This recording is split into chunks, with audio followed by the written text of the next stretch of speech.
इस बात को समझें कि आपने पिछले मैसेजेस में भी ये बताया था कि आप काफ़ी देर बॉडी से सेपरेट होने का प्रयास करते हैं और काफ़ी देर मेडिटेट करते हैं।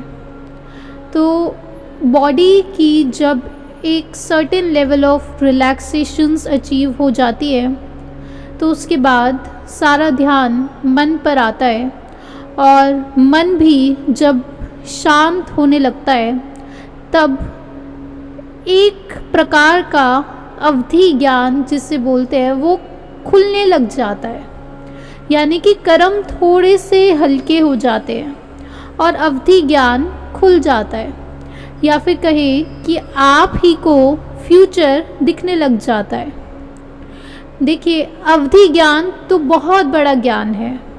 जो आपका दूसरा प्रश्न भी है कि थर्ड आई आपकी ओपन हो रही है, क्या ऐसा है?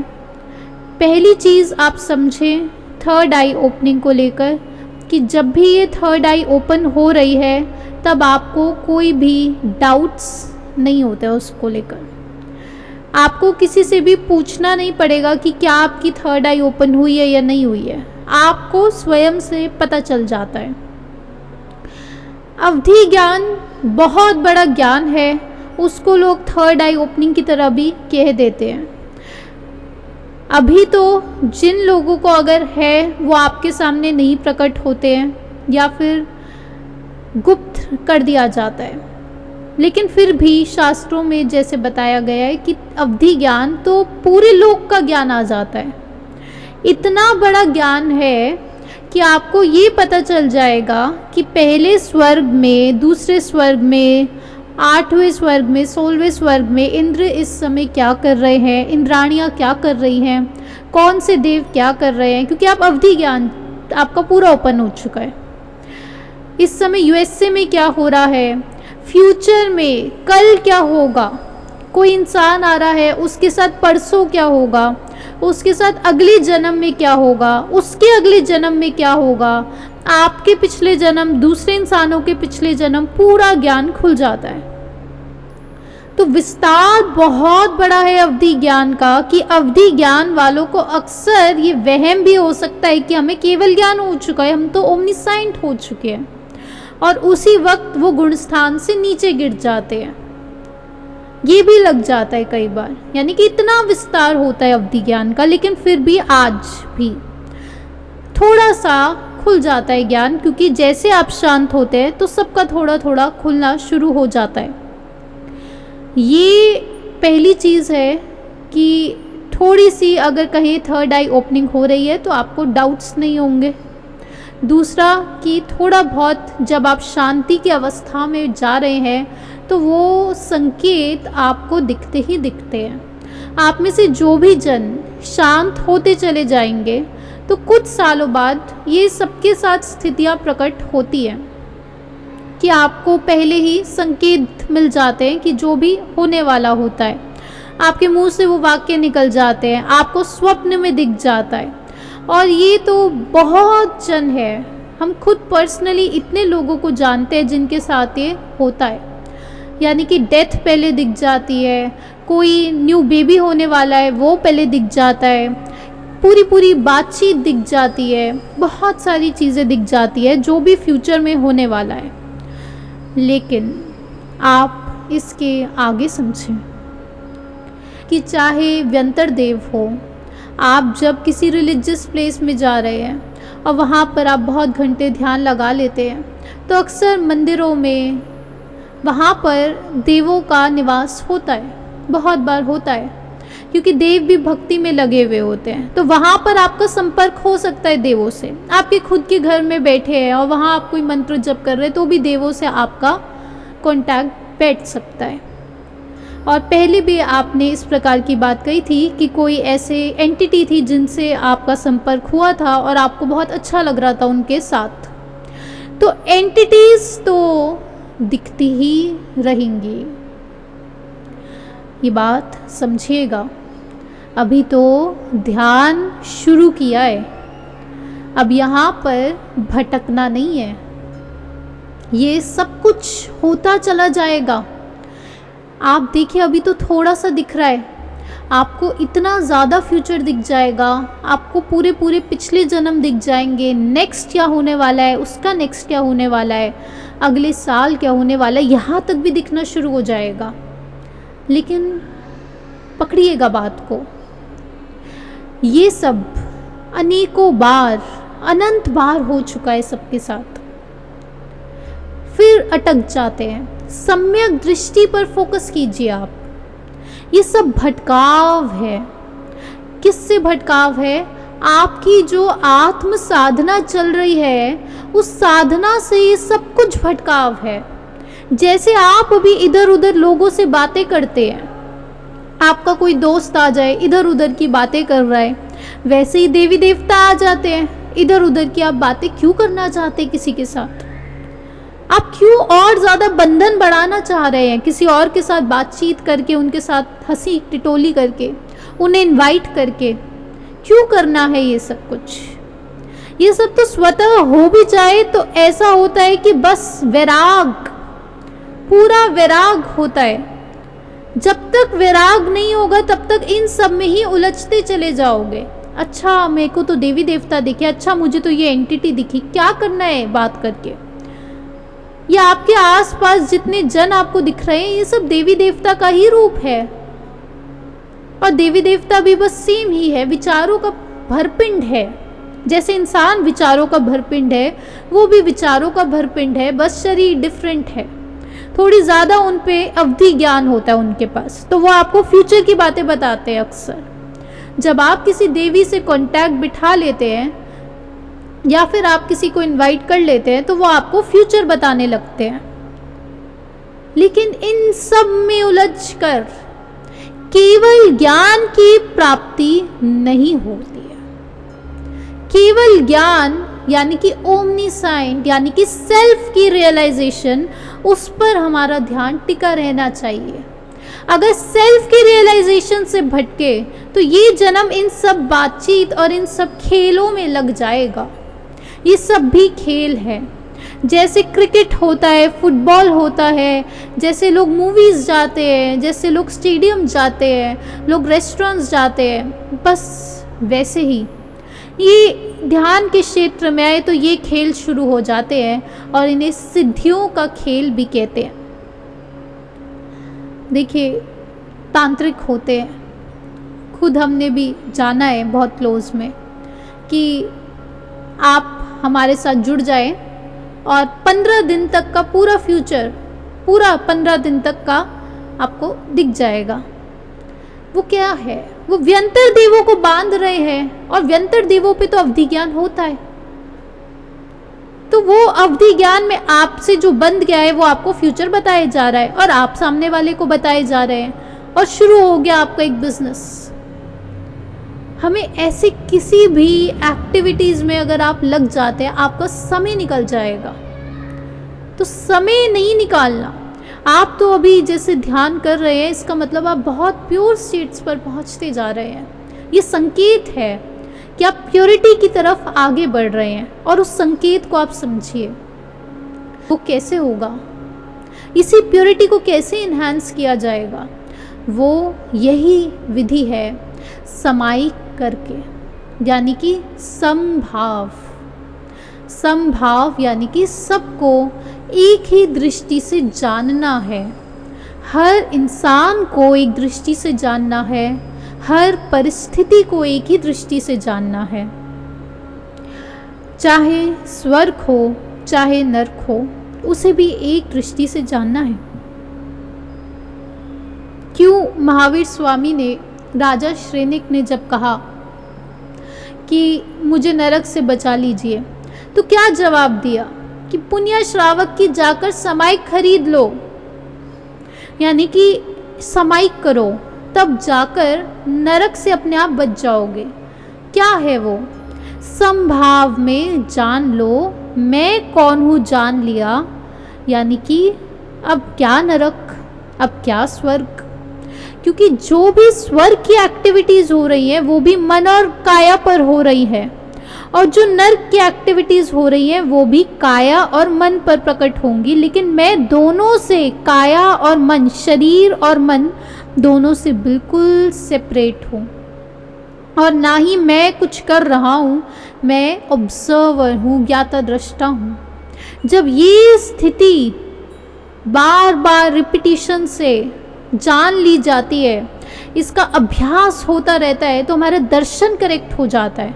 दर्शन करेक्ट हो जाएगा, सम्यक दृष्टि हो जाएगी, तो फिर ज्ञान भी सम्यक आएगा। फिर उससे पहले जितना भी ज्ञान आ रहा है, आप समझिए उसमें थोड़ा सा जो रियल व्यू पॉइंट है उससे भटकाव रहता है। इतना भटकाव रहता है कि आप कोई दान पुण्य भी कर रहे हैं, जब तक सम्यक दृष्टि नहीं है, वो दान पुण्य भी आपके कर्म ही बांधेगा। कौन से कर्म? पुण्य कर्म बांधेगा। पुण्य कर्म कोई बहुत अच्छी भी चीज़ नहीं होती है। कर्म कर्म है, बंधन बंधन ही रहता है। हमें मोक्ष की तरफ आगे बढ़ना है, मोक्ष को रियलाइज करना है। तो उसे रियलाइज कैसे किया जाएगा?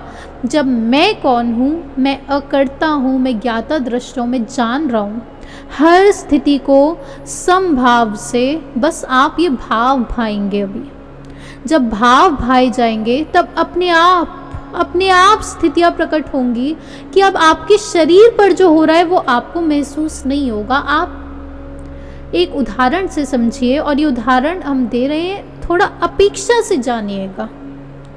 एक कंटेक्स्ट के साथ बात बोली जा रही है, तो उसी से हम समझने का प्रयास करेंगे कि मेल्स और फीमेल्स में एक अंतर होता है।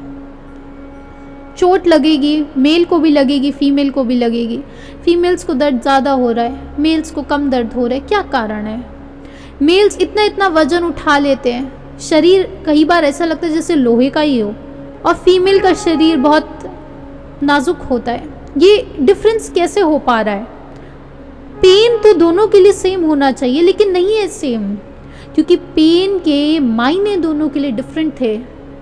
पिछले जन्मों में किसने कितनी साधना करी थी, पेन उसको ज़्यादा हो रहा है शरीर में जिसकी ज़्यादा लीनता है।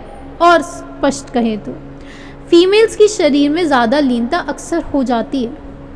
तभी पूरी जो मेकअप इंडस्ट्री आती है, जितनी एडवर्टीजमेंट्स आती है, वो फीमेल्स के लिए आती है। आप देखिए क्लोथ्स की पूरी ये जो फैशन इंडस्ट्री किसको टारगेट कर रही है? फीमेल्स को। शरीर में लीनता बहुत है। शरीर में लीनता जितनी ज़्यादा होगी, यानी कि उतना दूरी है, आत्म स्वभाव नहीं है वो, उतना कम आत्मा पर विश्वास है, आत्मविश्वास घटा हुआ है, यानी कि शरीर में लीनता ज़्यादा है। तो क्या होगा? तो फिर पेन भी ज़्यादा होगा। वहीं दूसरी तरफ पेन लेस होता है, क्योंकि शरीर में लीनता लेस है। तो अगर इस जन्म में आपने ये भाव भाए जो आप हैं, तो अगले जन्मों में कैसा होगा? देखिए, फिर से ये अभी शब्द जो निकल रही है एक प्रकार से थोड़ा लालच की भाषा है कि अगले जन्मों में सोचिए कैसा होगा, लेकिन आप समझ पा रहे हैं कि क्या तात्पर्य है। ये तो हकीकत ही है कि अगले जन्मों में वज्र शरीर बन जाएगा अगर भाव भा दिए, और फिर वो शरीर भी आप त्याग देंगे, क्योंकि आप अशरीरी अवस्था को समझ रहे हैं। वो तो बस आप जान रहे हैं कि अगले जन्मों में पेन महसूस ही नहीं होगा, लेकिन उससे पहले क्या स्थितियां होती है? भाव भाए जाते हैं, उन्हीं के लिए पेन नॉन एग्जिस्टेंट बनता है, वरना उससे पहले सारी कहानियां, सारी कथाएं बस कथाएं रह जाएंगी। तो पेन नॉन एग्जिस्टेंट हो जाएगा। कैसे? जब अपने स्वभाव में स्थित हो जाएंगे, जब शरीर से लीनता हट जाएगी। तो जब शरीर से लीनता हटेगी तभी पेन आपके लिए नॉन एग्जिस्टेंट बनेगा, लेस पेन फील होगा। जैसे अभी मेल और फीमेल में स्पष्ट डिफरेंस हम देख सकते हैं। ये उदाहरण इसलिए दिया क्योंकि अभी आप एविडेंटली इसे देख पाते हैं। अब जब ऐसा होता है, लीनता घट जाएगी शरीर में, तब क्या होता है? पेन की अंडरस्टैंडिंग आएगी कि पेन तो एक इल्यूशन था, हमेशा से मिथ्या दृष्टि के कारण हमारे लिए पेन एग्जिस्ट कर रहा था। जब पेन इल्यूशन दिख जाता है तब आपको नरक का भय नहीं लगता, तब आप नरक को भी समभाव से देख पाते हैं। उससे पहले समभाव उस परिस्थिति के लिए नहीं आ पाता। तब तक आप साता के लिए ही हमेशा चाहत रखते हैं। आप चाहते हैं कि मेडिटेशंस कर लें, मेडिटेट करें। क्यों करें मेडिटेट? ताकि हमारा शरीर बहुत हेल्दी हो जाए। ये शरीर बहुत हेल्दी होने के लिए जो मेडिटेशन हो रही है, ये क्या है? ये आपको कभी भी अशरीरी अवस्था तक तो नहीं लेके जाएगी। तो मेडिटेशन शरीर हेल्दी करने के लिए नहीं करनी थी कभी भी। वो तो अपने आप हो गया तो हो गया, और नहीं हुआ तो नहीं हुआ। शरीर से वैराग हो जाता है। ये बात आप समझ पा रहे हैं। इसको और क्लैरिटी से आप सनत कुमार चक्रवर्ती की इस गाथा से समझेंगे।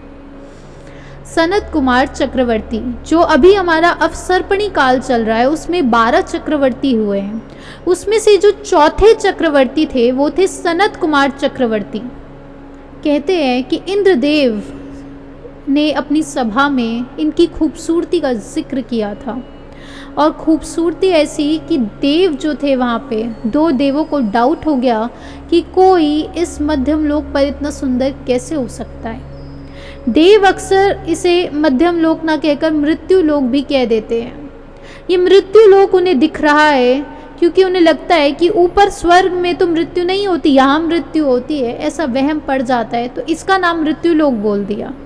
और वहाँ ऊपर क्योंकि उम्र बहुत लंबी है तो वो मृत्यु लोक नहीं, ये मृत्यु लोक, ये मिथ्या है। वहाँ भी उम्र लंबी है लेकिन उम्र है, वहाँ से भी वापस आना पड़ता है।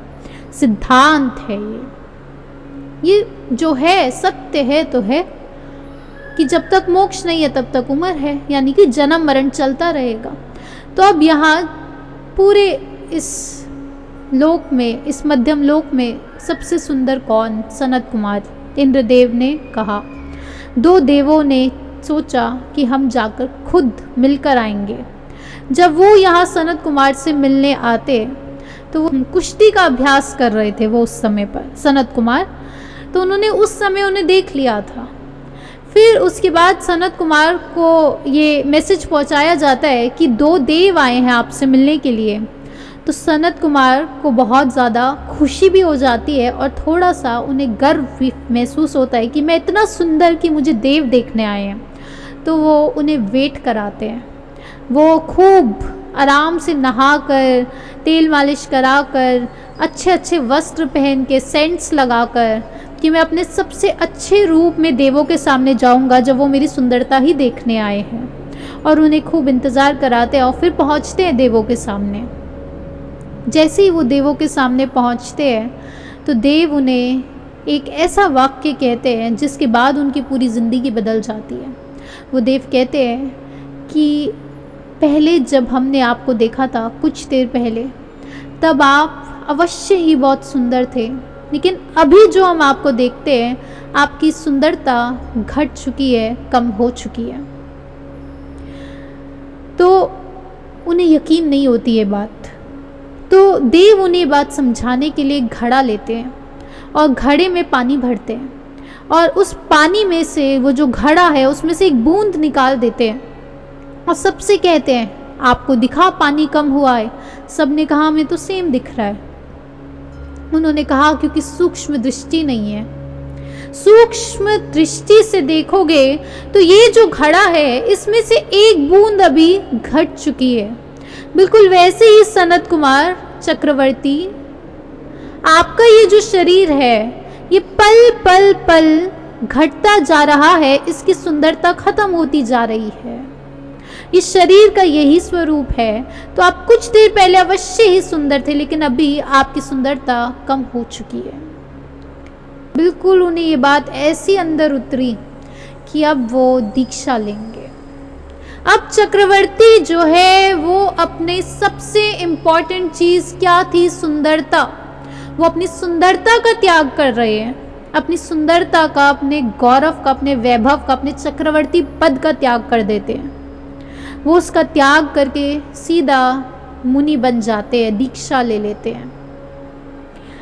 दीक्षा लेने के बाद उनकी साधना बहुत ऊंची ऊंची होती जा रही थी, और कुछ साल बीतने के बाद जहाँ इतना ज्ञान प्रकट हो रहा था, अब आपको लगता होगा अब तो मेडिटेट कर रहे हैं, अब तो शरीर बहुत हेल्दी हो जाएगा, अब एक दिन उनको कोढ़ का रोग हो जाता है।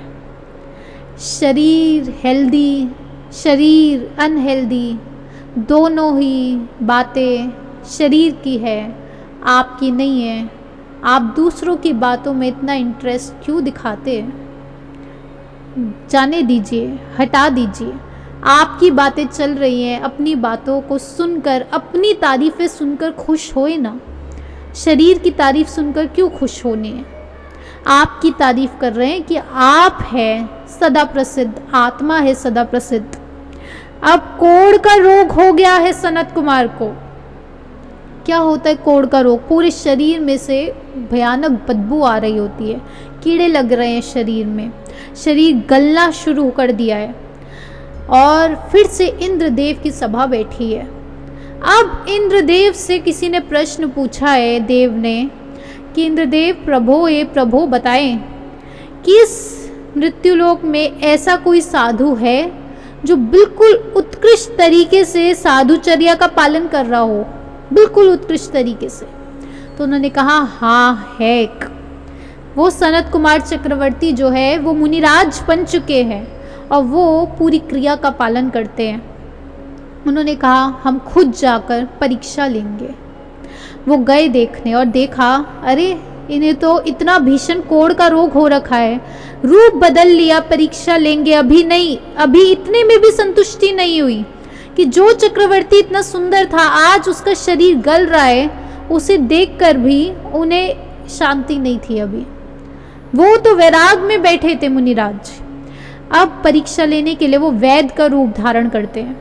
वो देव वैद्य बन जाते हैं और जोर जोर की वहाँ आवाज़ें लगाते हैं कि मैं वैद्य हूँ, मैं तुम्हारा शरीर गोल्ड जैसा बना सकता हूँ, कोई है जिसको मेरी हेल्प चाहिए तो बता देना। और इस प्रकार से वैद्य आवाज़ें लगाते हैं। तो वो जो सनत कुमार है उन्हें अपने पास बुलाते हैं कि आप इधर आएँ। वो कहते हैं कि आपको लगता है कोढ़ का रोग हो गया है, मैं सही कर देता हूँ। सनत कुमार को वो वैद्य कह रहे हैं कि सनत कुमार कहते हैं कि हाँ रोग तो हुआ है, आप सही कर दीजिए, मेरे को एक बीमारी हुई है लेकिन कोढ़ की नहीं, वो तो चलता रहेगा। मेरी दूसरी बीमारी आप वो सही कीजिए, उससे भी बड़ी बीमारी है। तो उन्होंने कहा आप बताएं इससे कौन सी बड़ी बीमारी आ गई इन्हें? उन्होंने कहा मुझे जन्म मरण का रोग लग चुका है, ये जन्म मरण का रोग, उसका निवारण करें आप। वो वैद्य कहते हैं कि उसका निवारण हम नहीं कर सकते हैं, वो तो आप ही करेंगे मुनिराज। आपकी ही तपस्या, ध्यान, संयम से ही होगा उसका निवारण। वो रोग कैसे हटा? तपस्या से, ध्यान से और संयम से। संयम मतलब पेशेंस, पेशेंस चाहिए। Patience is a virtue. Patience को प्रैक्टिस करना है। अब आप आगे जब साधना में बढ़ते जा रहे हैं, खूब पेशेंस कल्टीवेट करना है। इसको कल्टीवेट करना है कि मैं बहुत धैर्य से सब कुछ देख रहा हूँ, कोई जल्दबाजी नहीं है, बस धैर्य रखना है। अपने आप सब कुछ हो ही रहा है, कोई बदलाव नहीं करना पर्याय में। मेरे साथ ये बेटर हो जाता तो अच्छा हो जाता, थोड़ा पैसा आ जाता तो अच्छा हो जाता, मेरे ये हो जाता तो वो नहीं। पेशेंस, पेशेंस रखनी है बस। वो जो देव थे जो वैद्य बने, उन्होंने ये बोला और वो उनके सामने नतमस्तक हुए कि ये कोढ़ का रोग मुझसे सही नहीं कराना चाहते, ये तो बोल रहे जन्म मरण का रोग सही करना है। वो कहते हैं ये मैं नहीं कर सकता, मैं तो कोढ़ ही सही कर सकता था। और इसके आगे भी हम बता दें आपको वो क्या जवाब देते हैं सनत कुमार कि कोढ़ का रोग वो आप क्या सही करेंगे, वो तो मैं अपनी इस थूक से ही सही कर देता हूँ। उन्होंने अपने हाथ में थोड़ी सी थूक ली और अपने हाथ पे लगा दी और मैजिकल तरीके से वो जो हाथ था वो सही हो गया। यानी कि एम्ब्रोसिया लब्धि खुल चुकी थी, सिद्धियां प्रकट हो चुकी थी, लेकिन उन सिद्धियों के बाद भी उसका उपयोग नहीं किया जा रहा था। ये बहुत बड़ी बात है। सिद्धियों के बाद भी उसका उपयोग नहीं किया जा रहा था। ऐसी स्थिति हो जाती है कि विकल्प नहीं आ रहा, शरीर पर भी ध्यान देना है, वो स्थिति तक पहुंचा जाता है। और फिर उसके बाद वो जो सनत कुमार चक्रवर्ती है, वो अपनी तपस्या के बल पे, अपने संयम के बल पे वो आगे करते अपनी साधना, और सारे अपने 8 कर्मों का क्षय करके उनको मोक्ष रियलाइज होता है। 8 कर्म क्षय हो जाते हैं और मोक्ष पद प्राप्त होता है। विकल्प नहीं आता है शरीर सही करने का, यानी कि कर्म बहुत हल्के हो चुके हैं। और अगर विकल्प भी आ गया तो भी सिद्धियों का उपयोग नहीं हो रहा है, क्योंकि जान लिया है मैं शरीर हुई नहीं। अभी तो सिद्धियां प्रकट हो जाती है। देखिए, ये एक गोल्डन रूल है। ये गोल्डन रूल सबको सिखाया जाता है जब कोई दीक्षा लेता है। क्या है? अब दीक्षा ले ली है, यानी कि अब त्याग दिया है, तो अब सिद्धियां प्रकट हो जाती है। कुछ कुछ सिद्धियां प्रकट होना शुरू हो जाती है, और जब सिद्धियां प्रकट होती है तब गोल्डन रूल है गुप्ती। गुप्त रखना है, तो गुप्ती नहीं रखी जाएगी तो उन सिद्धियों से बिजनेस स्टार्ट हो जाते हैं, या फिर वो सिद्धियां आप शो ऑफ करने लग जाएंगे। और जैसे ही सिद्धियों का शो ऑफ स्टार्ट होगा, वैसे ही क्या होगा, अब वो वहीं पर रुक जाएगा और ज्ञान नहीं प्रकट होगा। सिद्धि तब प्रकट होती है जब यानी ज्ञान प्रकट हो गया। सिद्धि का मीनिंग है नॉलेज, कंप्लीट नॉलेज, उस क्षेत्र की पूरी नॉलेज आ गई। तो अब आगे और नॉलेज नहीं प्रकट होगी, क्योंकि कषाय आ गया, मान कषाय बढ़ जाएगा। मान कषाय की वजह से बोला जा रहा है अभी सिद्धियां गुप्त रखो। वो तो बहुत आगे की स्थितियां होती है कि अब कषाय बिल्कुल हल्के हो चुके हैं, तब सिद्धियां प्रकट हो भी गई तो कुछ नहीं होता। तो बहुत बहुत रेयर सर्कमस्टेंसेस में सिद्धियों का उपयोग किया जाता है, वरना गुप्ती रखी जाती है। केवल शिष्य गुरु को बताते हैं, और गुरु कदाचित शिष्य को बता देते हैं ताकि वो उनको और ज़्यादा एनकरेज करने के लिए, उनको सिखाने के लिए बता देते हैं। वरना शिष्य गुरु को बताते हैं और गुरु शिष्य को उसके आगे नहीं फैलाया जा रहा। क्यों? गुप्ती रखनी होती है। वो गुप्ती इसलिए इतनी इम्पॉर्टेंट है, मान कषाय बढ़ जाएगा। और दूसरा कि जैसे आप जानते हैं पब्लिसिटी स्टार्ट हो जाएगी, आपकी साधना वहीं पर बीच में उसमें विघ्न भी आ सकती है, तो इसलिए गुप्ती रखी जाती है। अब यहाँ पर आप क्या समझ रहे हैं कि चाहे आपको आगे का दिख रहा है, यानी कि आप मार्ग बिल्कुल सही है, आप शांत होते जा रहे हैं, बस यही प्योरिटी इंक्रीज होती चली जाएगी। कैसे? पेशेंस रख के। और दूसरा, विनय को कल्टीवेट करना है, विनम्र होना है। विनम्रता कल्टीवेट की जाती है, ये बहुत बहुत बड़ा गुण है। मॉडेस्टी, यानी कि जब भी कुछ भी कोई भी परिस्थिति हो तब हमें विनम्रता रखनी है, वरना ज्ञान देखिए ऐसी चीज़ है, सबसे बड़ा मान का कारण, कुछ 8 कारण बताते शास्त्रों में मान के, जैसे शरीर में बहुत बल हो जाना, या फिर सिद्धियां प्रकट हो जाना मान बढ़ने का कारण हो सकता है। ज्ञान प्रकट होना, ये सबसे ऊंचे स्तर पे आते हैं ज्ञान और सिद्धियां। कभी भी अगर इनका शो ऑफ हो गया, यानी कि समता भाव घट गया, जब सम्यक दृष्टि ही नहीं रही तो फिर ज्ञान कैसे आएगा आगे। और सिंपल भाषा अब आप समझ पा रहे हैं, जब ज्ञान में विनम्रता ही नहीं है, जब विनम्रता घट गई, कब घटती है विनम्रता? तब घटती है, लेस होती है विनम्रता। कब? जब हम सामने वाले को अपने से लेस मानते हैं, उसे अपने से नीचे मानते हैं। नीचे कब मानते हैं? नीचे तब मानते हैं जब समता भाव नहीं होता। समता भाव नहीं है, यानी कि सम्यक दृष्टि कुछ देर के लिए गिर गई है। अब जब सम्यक दृष्टि ही गिर गई है तो सम्यक ज्ञान तो कैसे ही प्रकटेगा। तो इसलिए विनम्रता इतनी इंपॉर्टेंट है। समता भाव, इसी को ही प्रैक्टिस करते रहना है। ये सम्यक दृष्टि जब अपनी चरम सीमा पर पहुंच जाती है, अपनी चरम सीमा पर ये जब समभाव पहुंचता है, जब सारी स्थितियां एक दिखती है, तब क्या होता है? बस उसी समय पर केवल ज्ञान प्रकट हो जाएगा। उसी समय पर जब शरीर की कोई भी स्थिति, चाहे साता हो चाहे असाता हो, क्या समझ रहे हैं हम, शरीर की दोनों स्थितियां, साता असाता, दोनों स्थितियां सम लगने लगती हैं। अभी तो हमें साता से राग होता है कि शरीर बचा रहे, और क्या इसका कारण दे देते हैं, ताकि धर्म हो पाए, शरीर अच्छे से चलता रहे ताकि धर्म हो पाए।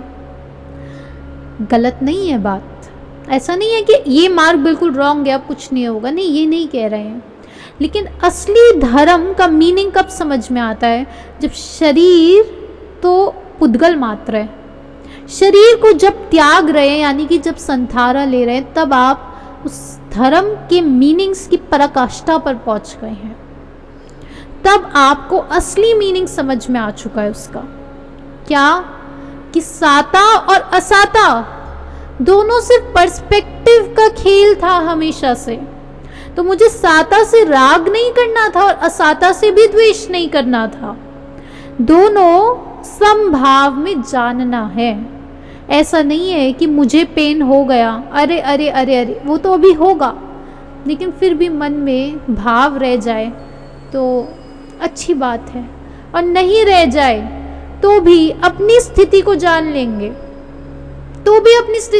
लेंगे, कि पहले ये भाव नहीं भाए थे, संकेत है बस, पहले भाव नहीं भाए थे इसलिए अभी ज़्यादा पेन हो रहा है, अब भाव अगर भाए जाएंगे तो लेस पेन हो जाएगा, और नहीं हुआ तो भी उत्तम, क्योंकि अब मन भी नहीं है, सिर्फ जान रहे हैं। साता असाता दोनों को समभाव में जानना है, तभी स्वर्ग और नर्क को भी हम समभाव में जान पाएंगे। ये सम्यक दृष्टि का मीनिंग ये नहीं है एक बार सम्यक दृष्टि हो जाए फिर तो हमारा पाप बंद भी नहीं होता, फिर हम खूब पार्टीज करेंगे, फिर हम खूब इधर उधर कुछ भी करेंगे, घूमते फिरेंगे। देखिए, ऐसे सम्यक दृष्टि नहीं हुआ जाता, ये आप जानते ही हैं, फिर भी बताया जा रहा है। सम्यक दृष्टि जीव दोनों स्थितियों को सम जानता है, ये भाव भावना है। नबीला जी के और भी जो प्रश्न है उनको हम समझते हैं कि अबू जो है, आपके अबू की तबीयत खराब हो जाती है साथ साथ ही, और अम्मी जो है उनके साथ नहीं बनती है, क्या ये पास्ट का कोई लिंक है? अगर आपकी अपनी मदर से बाई चांस नहीं बन रही है तो ये आप समझिए कि उनके मुंह से एक एक शब्द जो आपके लिए निकल रहा है वो ऐसे शब्द है जो आपको आपकी पास्ट दिखा रहा होता है, आपका जो पास्ट रहा है, यानी कि पास्ट में भी आप दोनों के रिलेशंस रहे थे लेकिन उलट हुआ था। अगर इस बार वो आपको कुछ गड़बड़ बोल रहे हैं तो पिछले जन्म में आपने उनको बोला था। जो भी हमारे को कुछ बोल रहा है क्योंकि पिछले जन्म में उसने हमें जाना था, यानी कि वो हमें जान रहा होता था। कुछ रॉन्ग जो उसकी नज़र में रॉन्ग है वो एक्टिविटीज़ प्रकट होते हुए उसने देखी है, इसलिए वो इस जन्म में, जैसे रिपीटेड ऑफेंडर समझते हैं आप, रिपीटेड ऑफेंडर होता है जब कोई, एक तो है किसी ने आकर आपका मोबाइल गिरा दिया एक बार, अब 2 बार 3 बार 4 बार, जब चौथी बार वो ये करेगा तो आप चीखेंगे उस पर। अब जब एक बार कोई गिराएगा तो फिर भी आराम से बोल देंगे। अब वैसे ही कोई स्ट्रेंजर आपको मिला है, किसी ने तो एक बार गिरा दिया तो आप पहली बार में ही चीख दिए, क्योंकि वो आपकी नज़र में रिपीटेड ऑफेंडर था, यानी कि पिछले जन्म के ऐसे कुछ कर्म बंद हुए थे, तो रिपीटेड ऑफेंडर है वो आपके लिए। इसलिए आपका हर स्ट्रेंजर के साथ एक अलग बात निकल कर आती है। कोई आपके लिए रिपीटेड ऑफेंडर होता है, कोई आपके लिए न्यू लग रहा होता है आपको कि चलो कुछ नहीं होता, या फिर आपने उसे कुछ अच्छी एक्टिविटीज़ जो आपकी नज़र में सब चल रहा है, आपकी नज़र में बुरा, आपकी ही नज़र में अच्छा, वही है कर्मबंध। और अगर अब मदर से नहीं बनती है तो अब क्या किया जाए? अब तो पास्ट में जो होना था हो गया, वो भी आपने नहीं किया, आपकी पर्याय से प्रकट हुआ, और अभी भी आपके साथ जो हो रहा है वो भी आप नहीं कर रहे हैं। सिर्फ एक ही तरीका होता है, अब नेक्स्ट जन्म में फिर से आपके उनसे ऐसे कोई कनेक्शंस ना बैठे, उसके लिए क्या किया जाए? अब तो जो हो गया पास्ट में उसको तो आप दृष्टि मत ही डालिए, अब वो तो जो होना था हो गया। फ्यूचर में अब नेक्स्ट क्या किया जा सकता है? आप जान रहे हैं, करेंगे तो आप अभी भी कुछ नहीं। क्या जान रहे हैं? आपकी पर्याय से अब ये प्रकट होगा संवर, यानी कि अब नए कर्म नहीं बांधने हैं। उसके लिए और सरलता से समझे कि जो भी बोला जा रहा है उसे शांति से सुन लिया जाए और उनके बारे में कोई भी गलत धारणाएं नहीं बनाई जाए, क्योंकि आप एकदम अलग हैं, आप सेपरेट हैं, वो अलग है। हर इंसान अपनी अपनी परिस्थितियों में जूझ रहा होता है, सबके अपने अपने कर्म चल रहे हैं।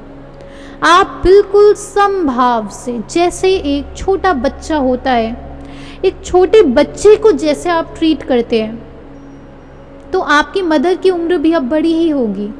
आप एक छोटे बच्चे की तरह उनसे व्यवहार करें। जैसे छोटे बच्चे पर कभी गुस्सा नहीं आता, कुछ कर भी देता है तो उस पर प्यार ही आता है। आप प्यार मत उबेड़िए, कुछ नहीं होता। प्यार नहीं आ रहा तो नहीं आ रहा, लेकिन गुस्से के लिए क्या प्रयास हो कि जो बोल दिया वो बोल दिया।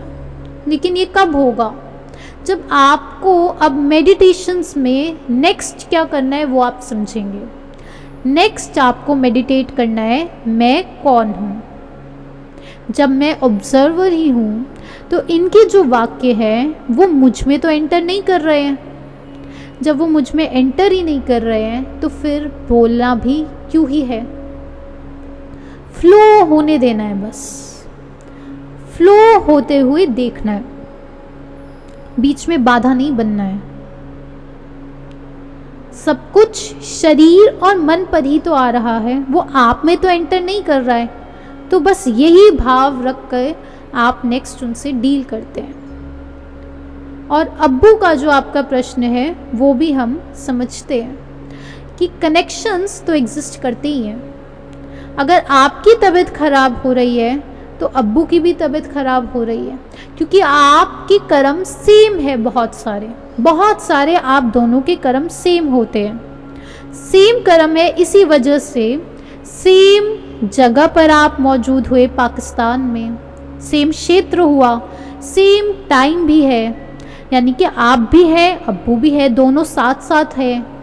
काल भी सेम हो गया और भाव भी है, और दोनों मनुष्य रूप में ही मौजूद हो।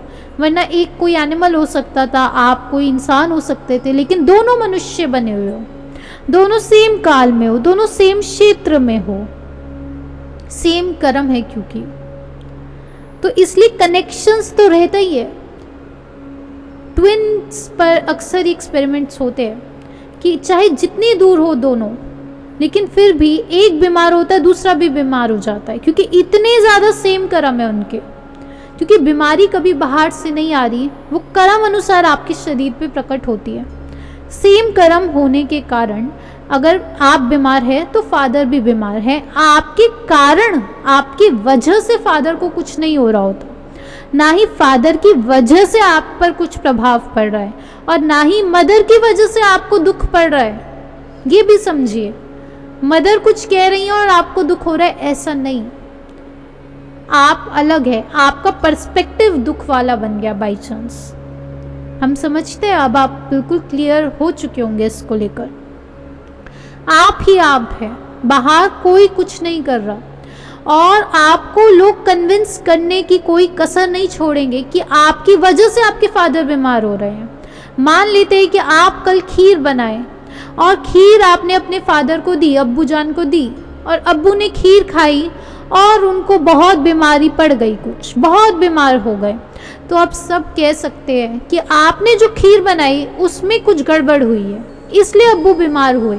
लेकिन जानिएगा, ये भटकाव है, ये रियलिटी नहीं है, ये रियलिटी नहीं है। अब्बू जान की तबीयत उनके कर्मों से खराब हुई है, आप यहाँ पर बीच में इन्वॉल्व नहीं होते कभी भी, आपने नहीं किया कुछ। आप नहीं करते, ना ही आप भोगते हैं कुछ। जब कोई कुछ कर रहा है, आपको लग रहा है उसने मुझे मारा, उसने नहीं मारा, और आपकी तबीयत खराब हुई या फिर अब्बू की हुई, दोनों बस कोइंसिडेंस हो रहा है, साथ साथ चल रहा है, कोइंसिडेंस है, मेयर कोइंसिडेंस।